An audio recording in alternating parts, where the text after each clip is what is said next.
con los chispazos, Mari. ¿Que salimos ardiendo? ¿Que está grabando? Sí.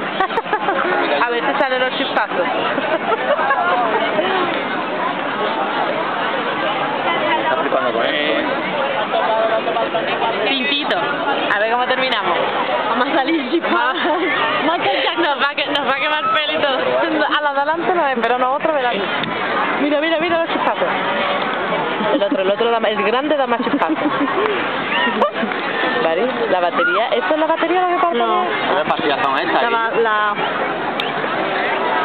Barbacón, pastillas barbacón.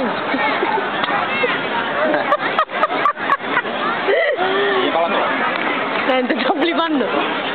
Por Dios, dale la vuelta, que lo voy a grabar. Pega fuego, Pero podemos ponerle ya. Oye, no estamos aquí. No. Esta gracia.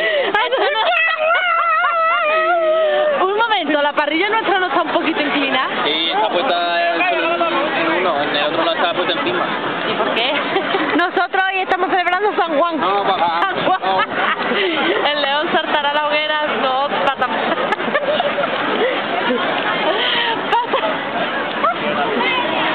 Mira, mira lo que se ve, mira lo que se ve. Uy, uy, vale, la chispa, la chispa.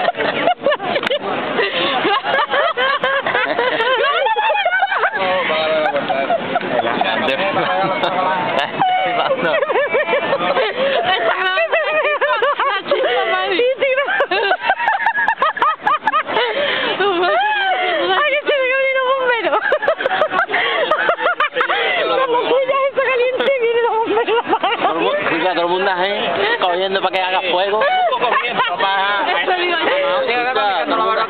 Todo el mundo abanicando la barbacoa y nosotros aquí. Sí, pero veamos que viento hay, a ver. ¿Cómo es tapa? Esta papa, Que esta barbacoa va a quemar la otra. Oh, Mari. Quedan 27 minutos. En algún momento saldremos mordiendo. Uy, uy. Uno de McDonald's, pero Pero Mira, mira esto, que nos ha traído comida del McDonald's. nada, que traído yo. Pues si la barbacoa no va.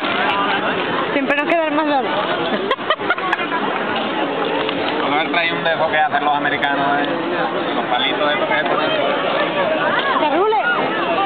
¿Qué ha pasado? Que ha venido por ahí.